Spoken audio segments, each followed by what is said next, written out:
Great. So, Anne, we can kick it off with you. Okay, thanks so much, Emily. Hi, everyone. Thanks for joining us for today's business workshop on carbon. I'm Anne Swenson, the Director of Advancement and Donor Relations for the Nelson Institute for Environmental Studies at the University of Wisconsin-Madison, and I'm thrilled to be with you for today's event. The Nelson Institute is the smallest academic division at the University of Wisconsin-Madison, yet despite our size, we are well known on campus for our inclusive and expansive reach and impact. Not only do we offer graduate, undergraduate, and professional degree programs, including an undergraduate certificate in sustainability and a graduate certificate in energy analysis and policy, but we also have 4 thriving interdisciplinary research centers that focus on the study of climate, sustainability in the global environment, planetary health, culture, history, environment, and ecology. Essentially, there's something for everyone here in Nelson. In addition to maintaining excellence and breadth in our research and educational offerings, developing healthy, innovative partnerships and delivering exceptional outreach programming is also at the heart of our core mission.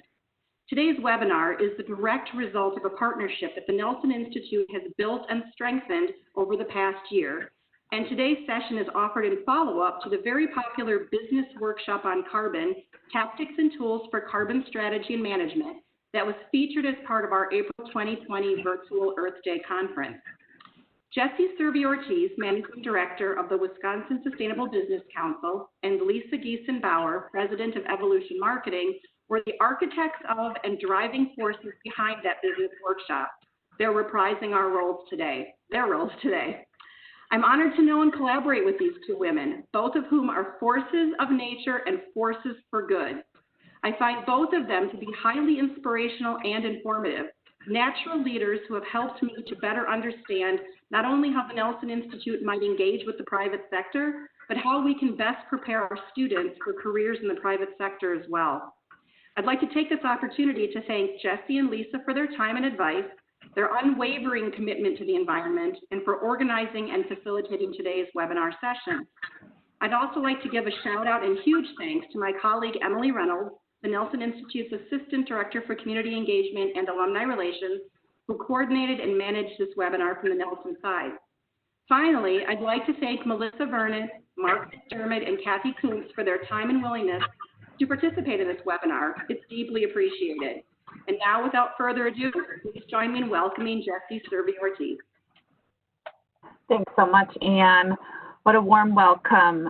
We really appreciate getting to know you over the last year and working together with the Nelson Institute. It's definitely helped expand our reach and our knowledge as well. So look forward to more growth in our partnership. Awesome. Well, Anne did a wonderful job of teeing up what this webinar is all about. If you didn't already answer the poll, I want you to know that there is a poll open right now. The question that we're asking you is, given the current situation, how is or how do you anticipate your organization responding with its climate or carbon action? So potentially taking a step back, setting more aggressive goals, or setting less aggressive goals. And we did forget the answer, that's staying the same. So I apologize for that. If that's where you're at, maybe you just don't answer. So let's see. So if you can go ahead and answer that poll, we can see where you're at in just a minute. So as we get started here, I just want to pause for a moment and thank you all for showing up to this webinar. Together, we need leaders inside of businesses who are working to figure this out and who are willing to take action on this important topic. Here in Wisconsin, businesses are feeling the effects of climate change, and climate change will have a dramatic long-term implications, and they pose real threats to the viability and resiliency within your organization. So not only may it dramatically impact the cost of doing business, it could damage economies, devastate populations, and increase resource scarcity. So it's imperative that companies of all sizes act, especially in the context of our current global state. As we're all learning from the COVID pandemic, it's much better to be prepared. And as we begin to reopen from a shutdown forced upon us, we have the opportunity. We have opportunity to restart, but to rethink, to redesign, and to rebuild in a better, in a new way, in a way that puts climate risk and climate health inside of the equation for business resiliency, for community health, and as a part of the way that you build the triple bottom line inside of your business. So the time is now. Foresight is needed, planning is needed, resources are needed. So just wanted to really thank you for showing up here today to learn more about what you can do inside of your business. So Anne mentioned that this is a follow-up to 4 previous series that we did for the Earth Day conference. If you have not watched those, I would encourage you to watch those even after today. There's a lot of great resources and information in there. So those are available for you at the website. And maybe we could put that website in the chat feature. I know it's going to be on a slide as well, but that will be easy for people to access after. So today we have 4 great professionals here with us to answer your questions. So I'm going to briefly introduce them and share sort of what their expertise in carbon is. So we have Lisa Giesenbauer, President of Evolution Marketing. Her areas of carbon expertise include communications and marketing, reporting tools, and carbon management with a focus on small to medium-sized businesses. Melissa Vernon is the Director of Client Engagement for Natural Capital Partners. Her areas of expertise include carbon offsetting, strategy and management for medium and large businesses. Mark McDermott is a Senior Consultant in Sustainability for WMEP Manufacturing Solutions.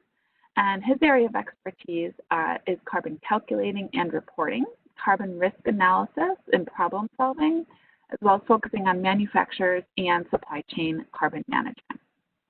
And we also have Kathy Kuntz with us, the Energy and Climate Change Specialist for Dane County Office of Energy and Climate Change. Her areas of expertise include energy efficiency, renewable energy, and carbon policy. So each of these professionals are a wealth of knowledge and resource for you as you start or begin or evolve your carbon journey, and will be available to you after today's call for further support in talking through your needs and business goals. So the conversation doesn't have to end today. Anne introduced me. My name is Jessie Servi-Ortiz. I will be the moderator for today's Q&A. And in preparation for this, in your registration, what we did is ask a series of questions. So we've taken those questions, and we're going to start by asking several of those questions today. And then in the second half, we'll open it up to the more questions that you have as the discussion goes on. So if you have a question that comes up, you can use the Q&A feature to ask that question. Don't put it in the chat, put it in the Q&A, and that'll go directly to the panelists for us to prioritize and answer as we go. All right, so the only thing I wanted to say in addition is that we did get a handful of questions related to community carbon and carbon reduction, policy, resiliency. So we are working on hosting or putting together some resources or another session potentially for you about community scale. We're not going to address those questions specifically today, but stay tuned for more information. So for today, we're really going to focus the beginning portion of this webinar on strategy, on getting buy-in, and on offsetting. And then the second half will be dedicated to your questions. All right, so Jessie, I can go ahead and close the poll. yes, please go ahead and close the poll, and let's take a peek at the answers. So the answers should show up for you on the side there. Yeah, okay. So, so this is great. Only 7 out of the group said that they're taking a step back. 12 said that they're going to be setting more aggressive or less aggressive goals, but still setting goals. And then looks like the majority that were able to answer did say that they're setting more aggressive goals. So that is great, great news. All right. So to kick off the conversation today, let's see, I'm going to start with Lisa. Lisa, I know you strongly believe that there is a strong value proposition for leading on carbon and that developing and knowing your strategy is a key component of that. Can you tell us what you think the 2020 value proposition for acting on carbon is? I will. And we have Emily open the poll to respond to. We have another poll actually asking for external drivers. And so if everyone those poll sides, I'm hearing some feedback. I don't know if it's muted. Is it me? Okay, so we have the poll here. If everyone could take a chance to answer these questions, is what is the strongest internal driver for your organization to take climate action? Customers, owners, investors, stakeholders, employees, to be a market leader, and other. And then I'm going to start talking to you about what I think for me and for the majority of the clients that I work with, what those strongest drivers are, or external, key factors that are taking place.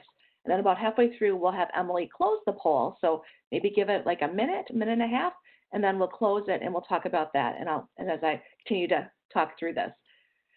So thank you, Jesse, for the question.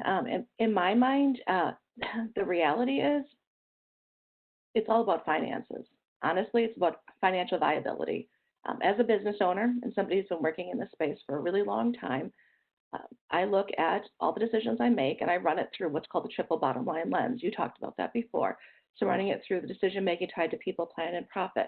And with that said, today, in my mind, all of the key drivers that are out there that are impacting myself and, like I said, the majority of my clients all come back to financial. And it's really interesting because I don't think people think about it that way. I think in a lot of cases, business people think, oh, it's a social thing or it's an environmental thing. And in my mind, it's not. It's actually a financial viability of your business. Because if you're not able to maintain your business now, you won't be in business in the future. So to me, it all comes back down to actually addressing financial risk and the financial viability of your business. So with that said, and I'm also not the only one that thinks this too, just for the record. So I'm going to cite some really great examples. I'm going to talk about Larry Fink. So Larry Fink, for those of you who don't know, he is the CEO of BlackRock. And for the last several years, Larry Fink has been talking about, he does this annual letter out to the CEOs that they do investments with, or investments for, I should say.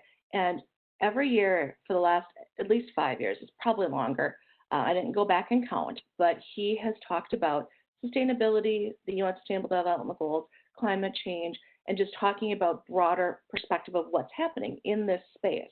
Well, this last year, when I say this last year, I mean January of 2020, was probably his most aggressive letter, I would say, of all of the ones of his that I've read. And in that, he basically says that the investment risks presented by climate change are set to accelerate, and those changes are going to cause a relocation of capital, which will in turn have a profound impact on the pricing of risks and assets in the business world. So I read this as he's talking about the world is changing and the financial markets are going to be the first ones to make these huge changes. Remember, this came out in January of 2020 before COVID hit. We're seeing so many of the things that he talked about happening now. He also went on to say that climate risk is now investment risk. In the past, he talked about the need and the importance for businesses to engage in addressing climate change and sustainability. Now he's saying there's not a need. This is the reality. This is the world that we're living in now. And if you're not doing this, how likely are you to be in business in the future? Okay.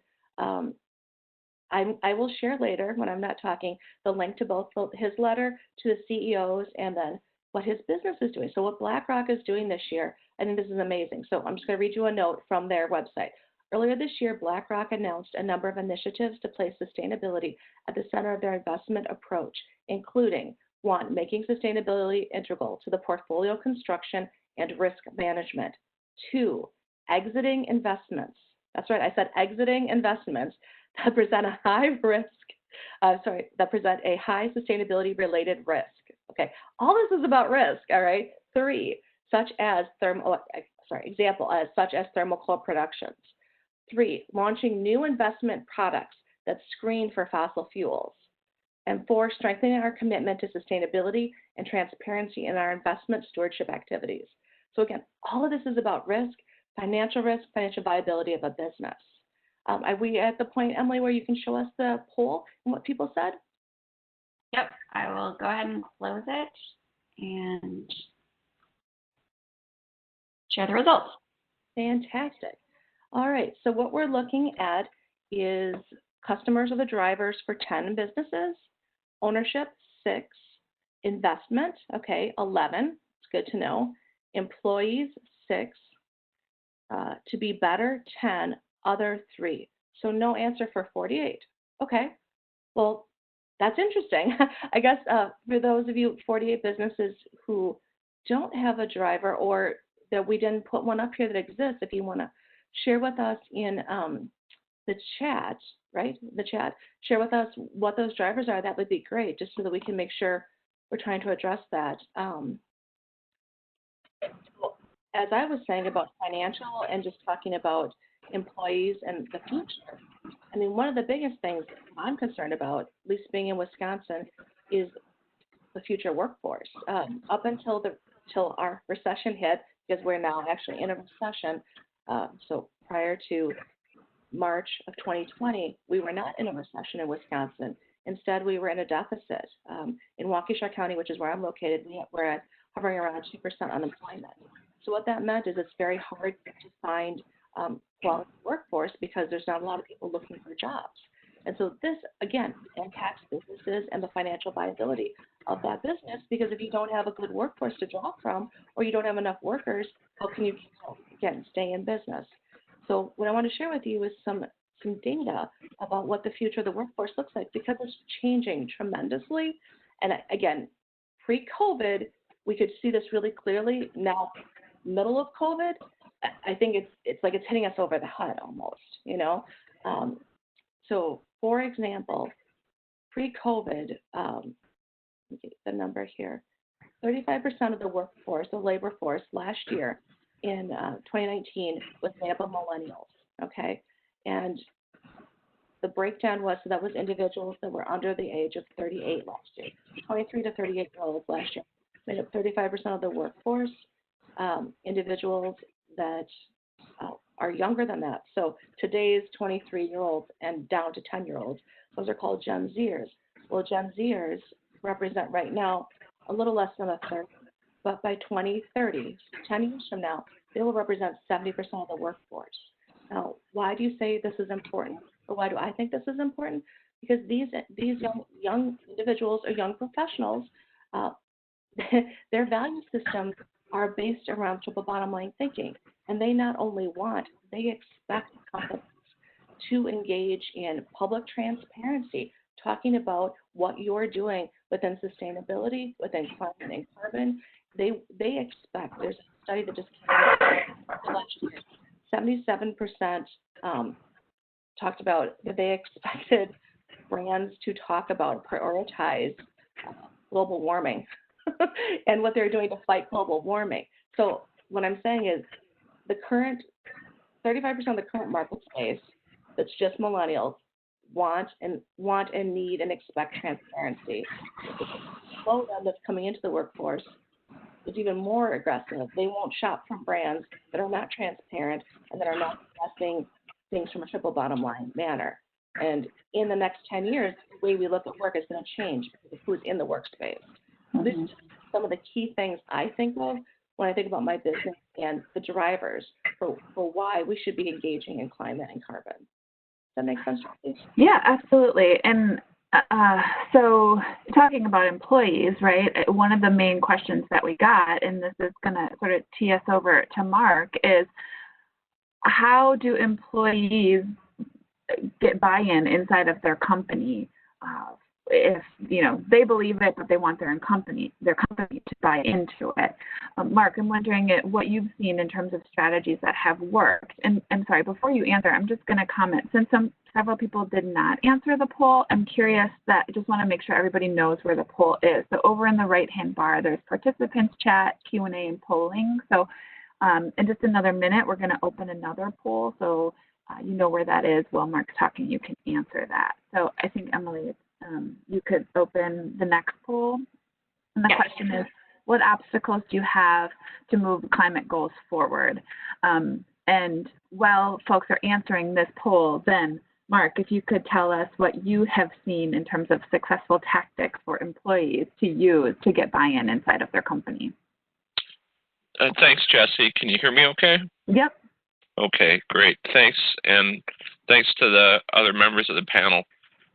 I'm going to give you 9 items that could be addressed at executive leadership inside of the organization to garner a level of participation, endorsement, support, however you want to describe it.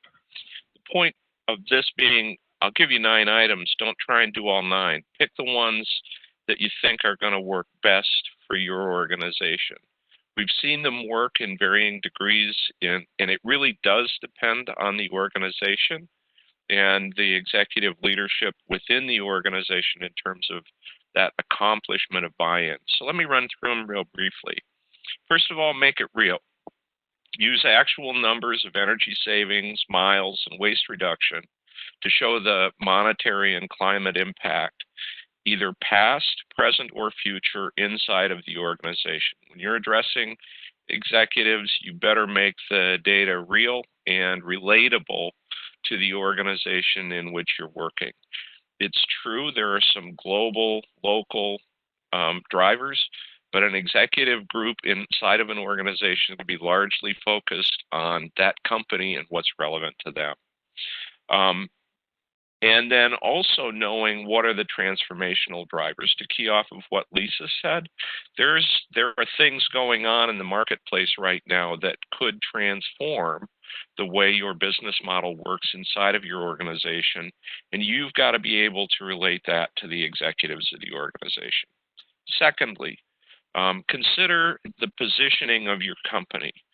All too frequently, we see folks try and approach carbon from just the carbon standpoint without providing the context of competitors and customers. Where are they?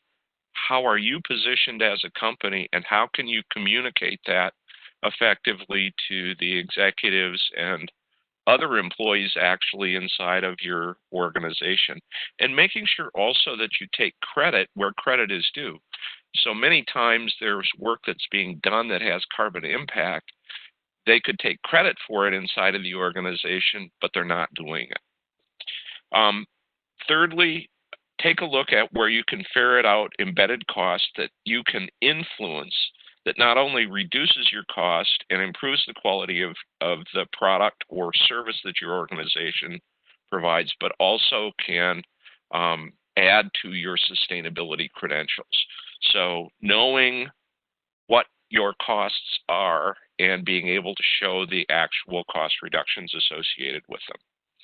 The fifth thing, and this is one that gets glossed over or skipped many times, and that is peer information and association. So I'm going to suggest to you a book that is written by Gil Hedstrom, who's done a lot of work in sustainability. It's called A Guide for Boards and C-Suites. It's a short read. It's 114 pages long, and it's to get your C-suite thinking about going from good to great. Also, another CEO or a maven that's known and respected within the business community can also be an important ally, or knowing people inside of your organization who have a good conversational working relationship with executives that can help you understand what's going to be effective communication and working with them. Also, give consideration to what are the external forces. There's a great tool from Resources for the Future that will enable you to calculate the cost of carbon policy impact. So if your executives are worried about what the future holds relative to carbon policy and where you're positioned as an organization, there's a great way to develop what those costs might be for your organization and how you can get ahead of those. Also, I would say make the future depend on it. Longevity through sustainability and capital investments, which many organizations don't consider, or even if they do, it doesn't affect their ultimate decision. And there are a number of surveys out there that talk to that. A couple of them have been done by the Australians in their CPA firms. And I'll There are references to the various studies that have been done along those lines. The two last ones I would say are, first of all, make it simple. If you're looking to deal with carbon, make the move towards zero waste. 42% of greenhouse gas comes from waste. So you're having an impact if you have an impact on waste, and that's usually missed. Energy, which is something that businesses and especially executives can relate to directly. Business travel, which ultimately becomes a conversation as businesses are faced with constraints to their business model. And then also educating and engaging the workforce. Probably the most untapped talent is the lack of engagement within the workforce. Finally, make it integrated. There were a lot of questions about resources and time and energy. So integrate it with your capital expenditure system, with your facility development system.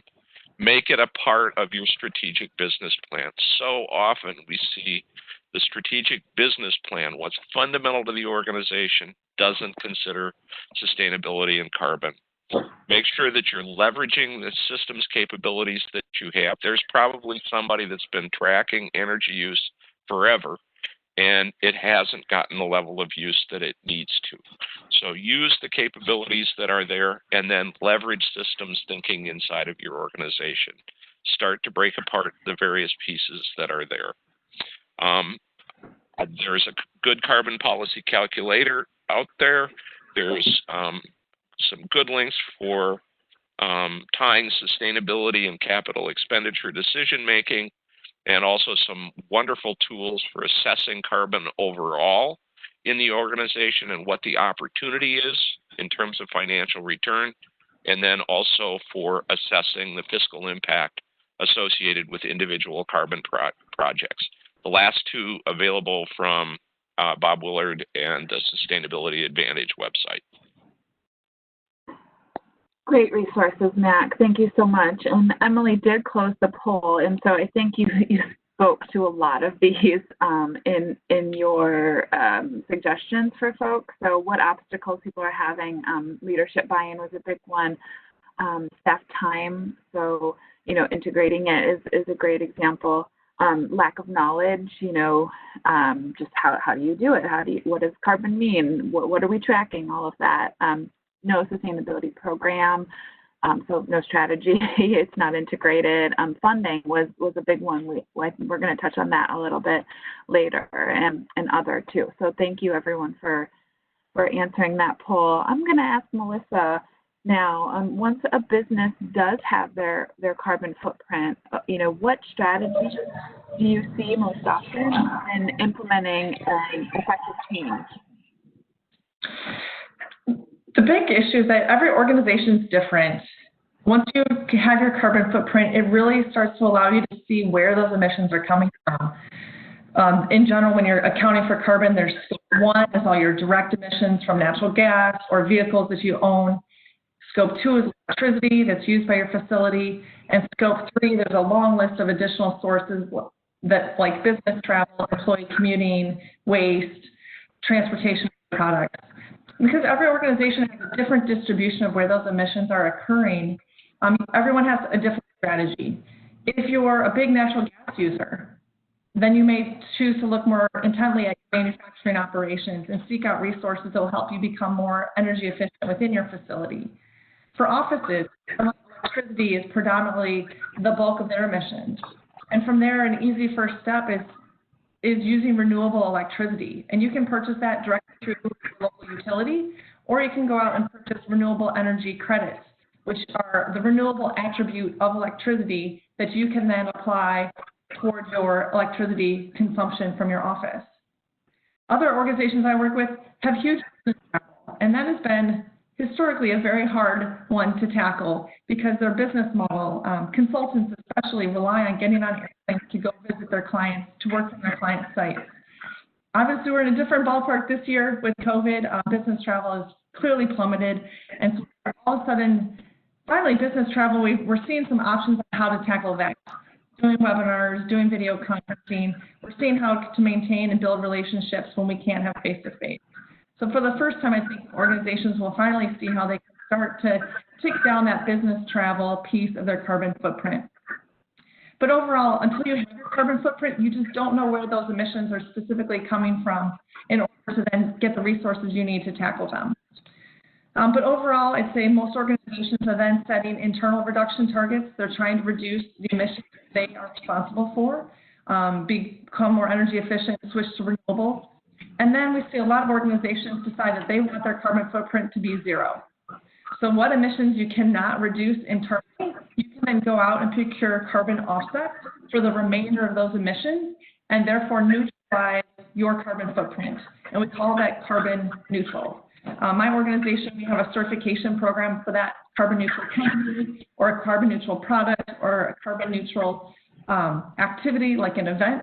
And it details which emission sources you need to account for and then offset to make that claim of carbon neutrality. Yeah, our conference last year was a carbon neutral event with the help of Natural Capital Partners. So thank you. Let's see, Kathy, I'm gonna go to you next, just talking about taking a step back and looking at the bigger picture and how do we relate this to sort of the communities we live in, and also sort of a follow-up to that. Then, what are resources for companies when trying to implement some of these strategies that Melissa was just talking about? Sure. Thanks, Jesse. It's a joy to be here today with all of you talking about this. You know, the landscape, particularly the landscape in Wisconsin, is in transition. For a long time, really where action on sustainability and climate was primarily in our business community. And that's pivoting a little bit because we've got a number of communities now that are adopting really aggressive climate goals. So I'm in Dane County.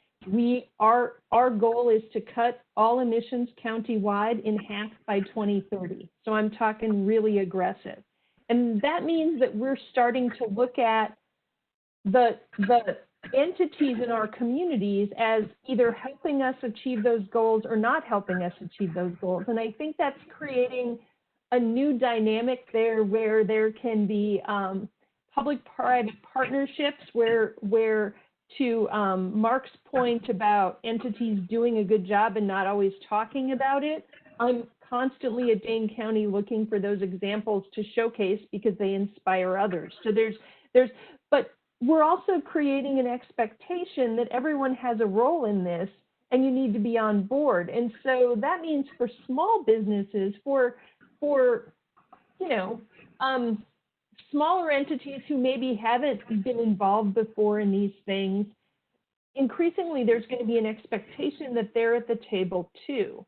And I think that becomes this other compelling piece of, yeah, we need to, folks need to get involved, which I think, you know, this series of webinars has been a really good thing to kind of give people a grounding in where they can start. I think in one of those recorded webinars, the carbon reduction and management tools, we spent a good deal of time talking about free resources that would help people get their arms around their emissions, that would help them understand how sustainable development goals might align with their operations. I do recommend folks go back and look at that. There's a lot of really good stuff there. I mean, when you think about getting your arms around this, there is at core this data gathering piece that I think no matter how complicated your operation is, there's a starting point about how do we figure out like where our emissions are. Melissa alluded to this. You know, is it in buildings? Is it in transit? Where are the pieces? I referenced in one of those webinars the cool climate calculators that do a good job of kind of giving you a high level, this is probably where your emissions are, and give you a starting point. Ultimately, for a lot of more complicated businesses, you're going to need help refining all of that and coming up with a final plan. There are not currently a lot of resources to help you with that in the way that, you know, in Wisconsin, we're used to thinking about Focus on Energy will help us figure out if it's feasible to transition to this new high-tech efficient technology. We don't currently have those kind of resources around carbon. That may be a thing that's forthcoming, but I would say you sort of, folks, I think there are probably industry level opportunities for collaboration. I think about all the ways, for example, our brewers have worked together on energy and water efficiency. I would expect them to be able to work together on some like carbon sort of footprinting where they could all tell us what the carbon footprint of a bottle of their beer is, and I could see them doing some of that collaboratively. But I think that's all a piece of how that's going to move forward. The answer is there's no sort of easy, someone's going to hire a professional for you. You're going to have to figure some of this out, and depending on how complicated your operations are, there's a variation in how complicated that will be. Great, great. Yeah, we're getting some questions about sharing some links about that. So we'll definitely share the links to those pre-recorded sessions. And also, you know, I know both Kathy and Mac for sure have their favorite calculators. So if you guys wouldn't mind just sharing the link in the chat to what calculators you like. I know the EPA calculator is a favorite amongst many. And then the Greenhouse Gas Protocol is always a good place to go. That can be confusing. That's why the EPA calculator is a little simpler, but Greenhouse Gas Protocol is always great, especially if you're a larger business and or have a complicated a business model or supply chain. So those are great resources for you. Jesse, can I add just real quickly here? For those of you that are just starting out, climate leaders went away a number of years ago, but there were some great tools that climate leaders had for looking at your inventory and knowing what should be included. And there's also a couple of climate leaders resources that will help you in developing the plan. Like Kathy said, it won't develop the plan for you, but it's a great framework within which you can understand where your actions could be. And then also to emphasize the UC Berkeley tool that Kathy talked about in the previous webinar is also a great tool for understanding what you can do. Yeah, great. Thank you, Max. Okay, so I'm going to go back to you, Melissa. We've sort of made a progression here in talking about strategy and resources, and you know, you're sort of the offset expert on this panel. What do you see for businesses really accelerating, and how are they paying for this? You know, there's been a couple questions today, like how do we finance these things? And financing is a barrier. What do you see?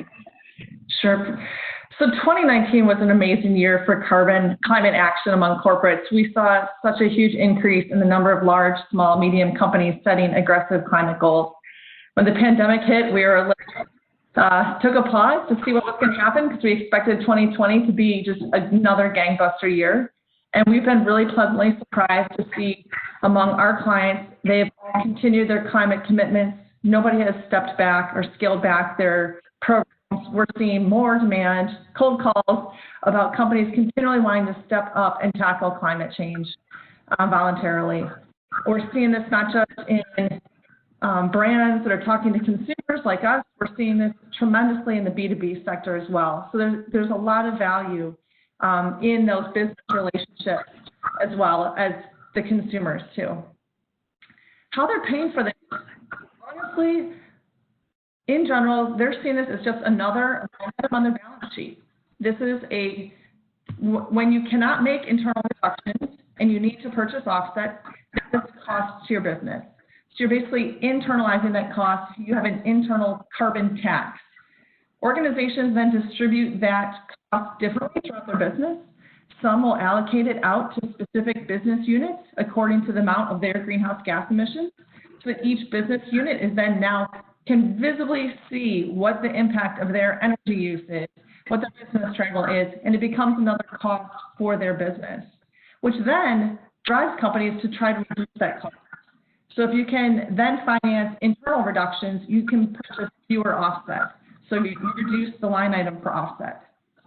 I very rarely see, I don't see a lot of successful programs where companies are asking clients to pay extra for a product.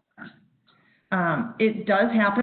UPS offers a carbon neutral shipping option. We oversee that program. You have to opt in. They did a webinar yesterday. UPS has had about 51,000 packages a day signed up for carbon neutral shipping. They launched a new campaign earlier this month as part of World Environment Day, and that bumped it up to 74,000 packages, which sounds like kind of a lot until you realize that UPS ships 22 million packages a day.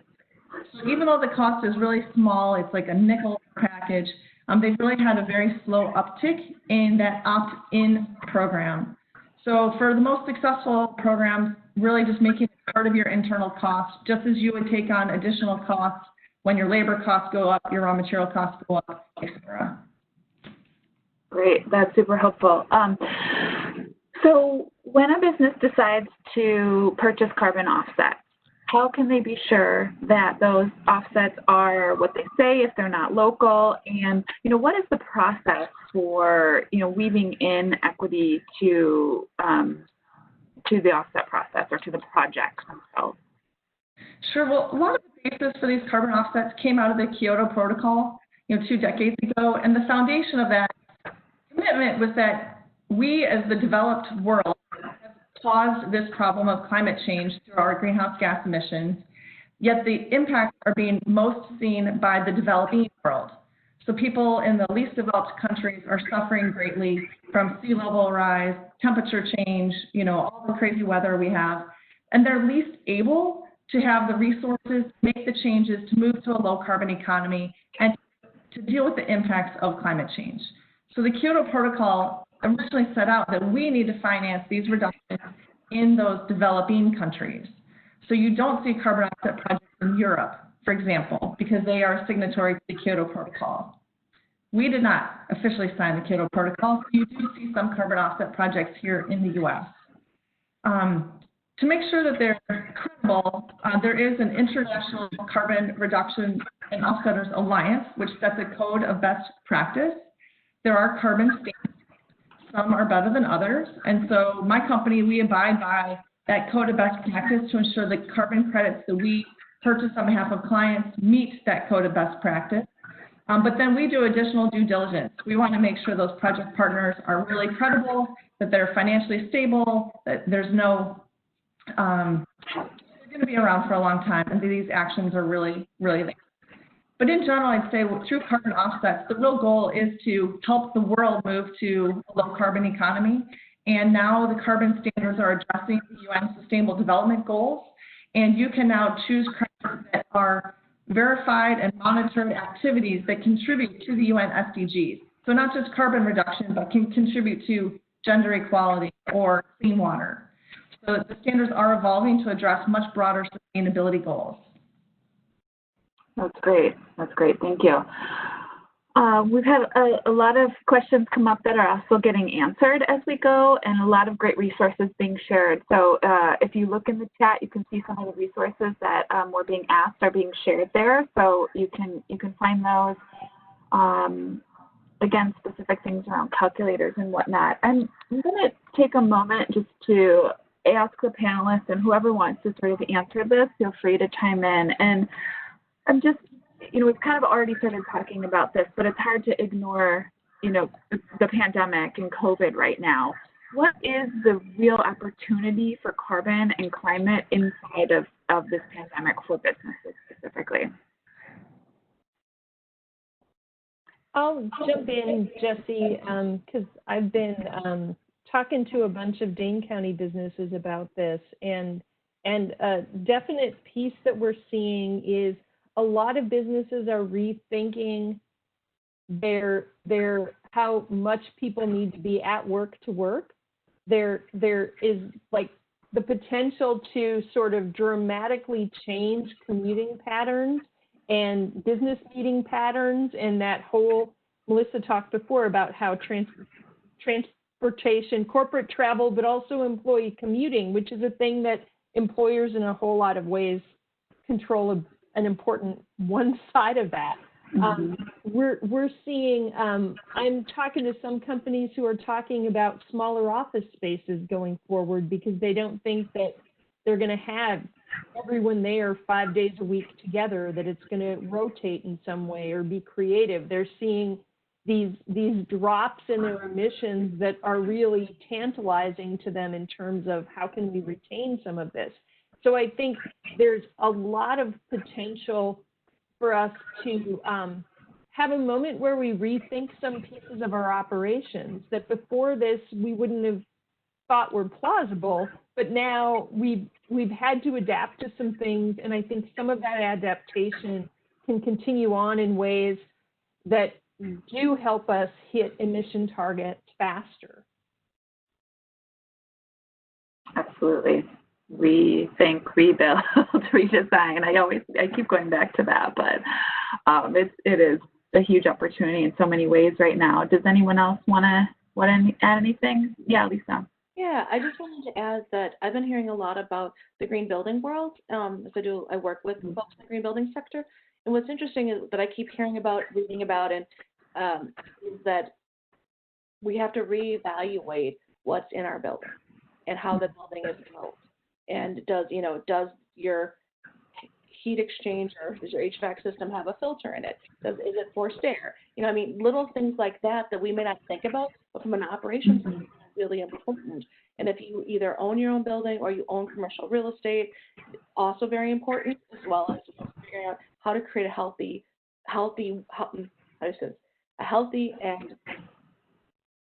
and proactive work environment, workspace, right? We've talked about for years, how important it is to have plants in your office.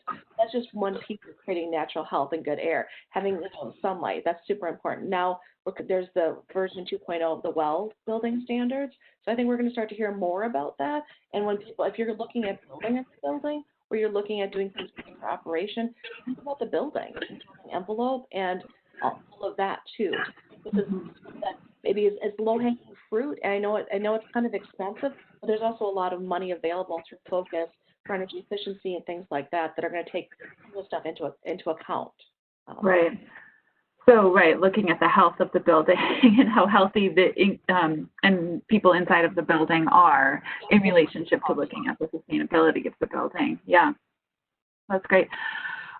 Mark, I'm going to ask you a question. We get a lot of questions about, how do you create a baseline? What are the right metrics? And, obviously your industry matters, right? You have to evaluate where your biggest carbon is inside of your business. That depends industry to industry. But do you have any tips for businesses when they're getting started on creating that baseline and determining what metrics are the right ones for them to measure? Oh, you're on mute. Here we go. Yep. Sorry. I'm going to suggest that the starting point is to do your inventory.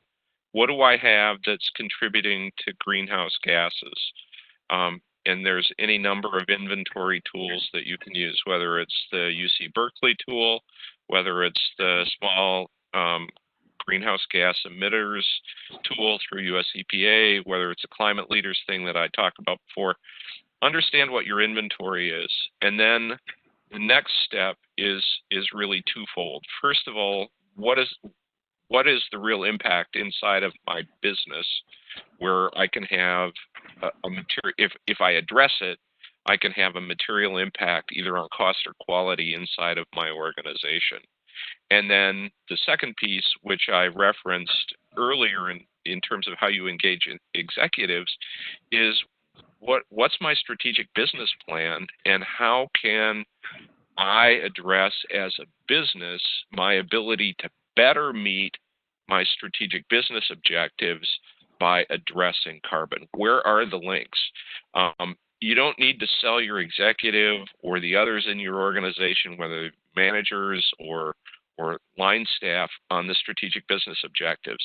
That's a given.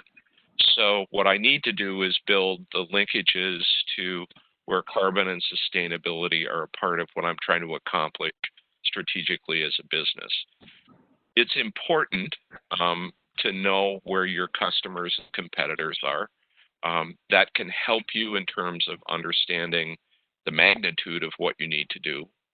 But to understand where I can have a direct material effect inside of my business That's the fundamental piece. You've got to know what it is. Start with the inventory, or start by looking at what's really important to your business, which is your strategic business plan.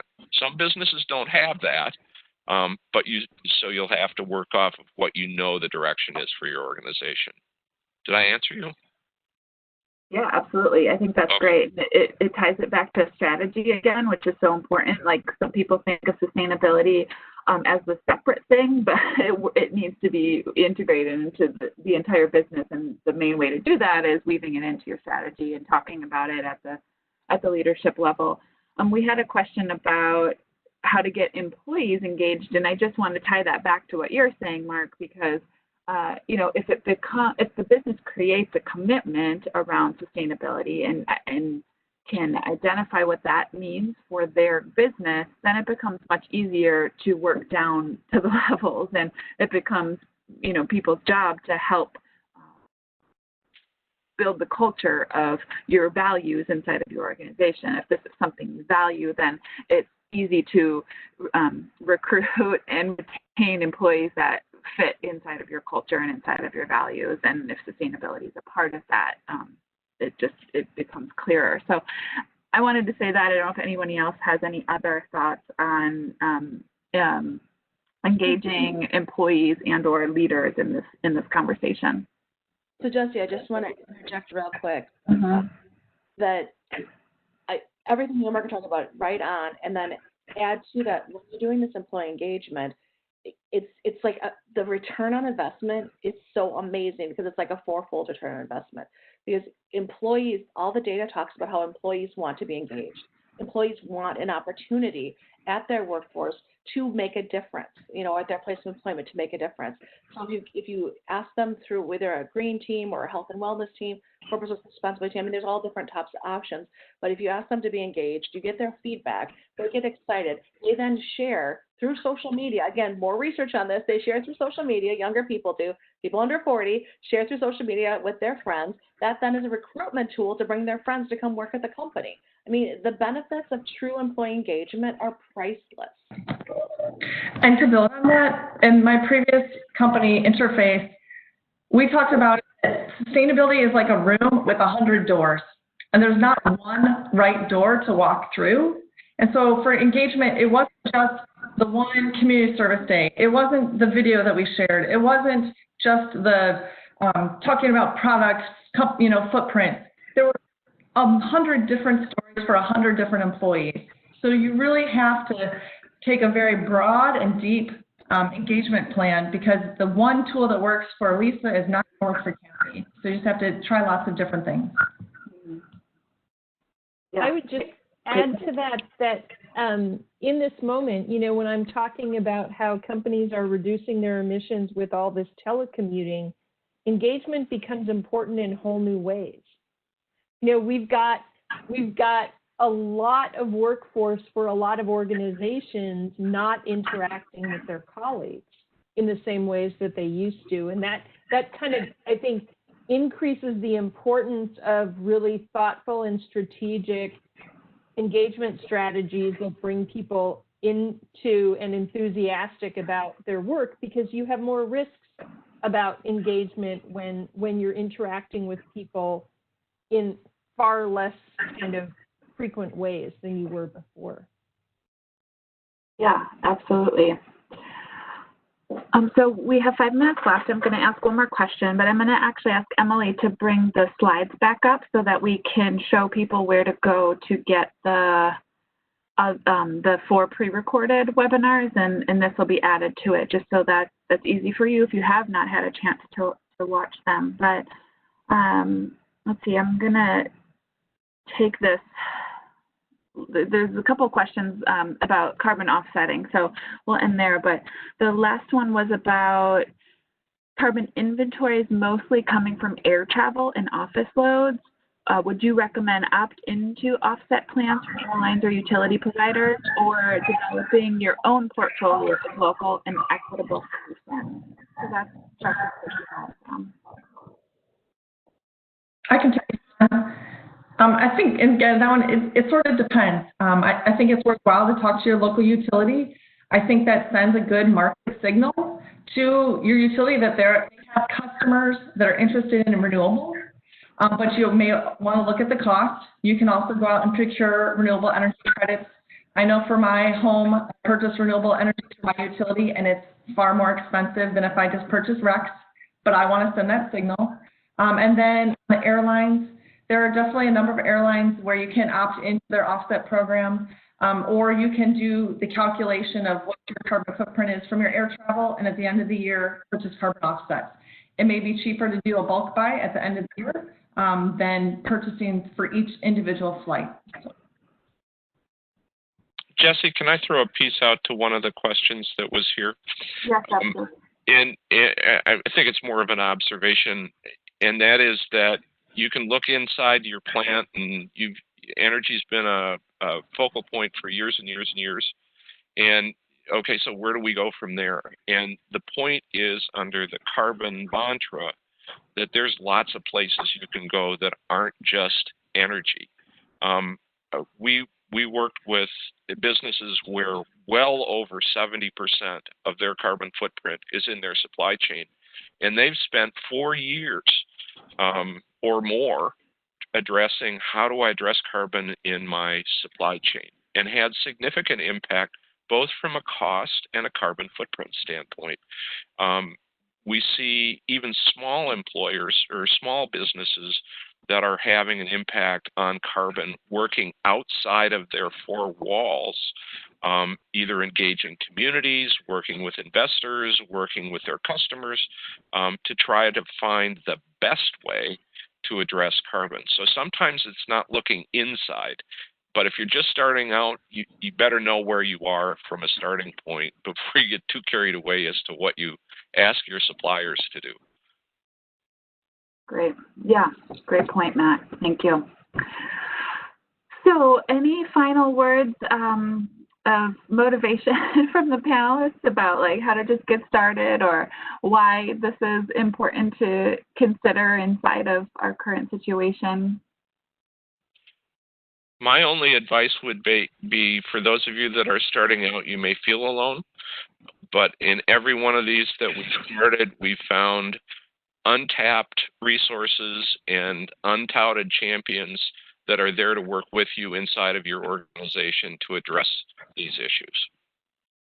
And then to follow up on that, I just want to add that, yes, there are activities and actions small businesses can take too. This isn't something for big businesses only. Small businesses can take actions that are very meaningful as well. Reach out if you have questions about that, but there's a lot of resources out there. Please watch the 4 videos we've done before. There's wonderful resources. It's a great opportunity for us to build back better. Scott's a leader. And I just say, in terms of the carbon footprinting, it's really complicated and it can be really hard.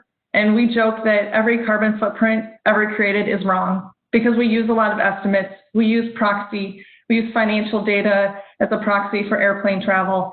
There's a lot of guesstimates and assumptions and data that's not quite accurate that is used in your carbon footprint. But you got to start somewhere, and the hope is that year after year after year, it will get better, it'll get more refined, it'll get more precise. But that first year, it's okay if it's kind of rough. Definitely. Action is more important than perfection here. Perfect. All right, I just want to remind everybody that these professionals are available to you if you have follow-up questions or thoughts or need help or support with us. They're available. So, depending on where you're at in your journey, I think it sort of was clear on who to reach out to. If not, you can reach out to me and I can help direct you to the right person. I just want to thank you all again for being here, for considering taking action on carbon, to our panelists, to our great partner, the Nelson Institute, for Emily for being our host. Thank you to all of you. And just a reminder that the Wisconsin Sustainable Business Council has a conference every December. Our conference is going to be virtual this year, December 8th, 9th, and maybe 10th. We haven't completely settled on all of the dates, but definitely that second week of December, coming to you in a virtual format this year. So we'll continue the conversation about carbon then. But until then, I hope everybody stays healthy and safe. Thank you.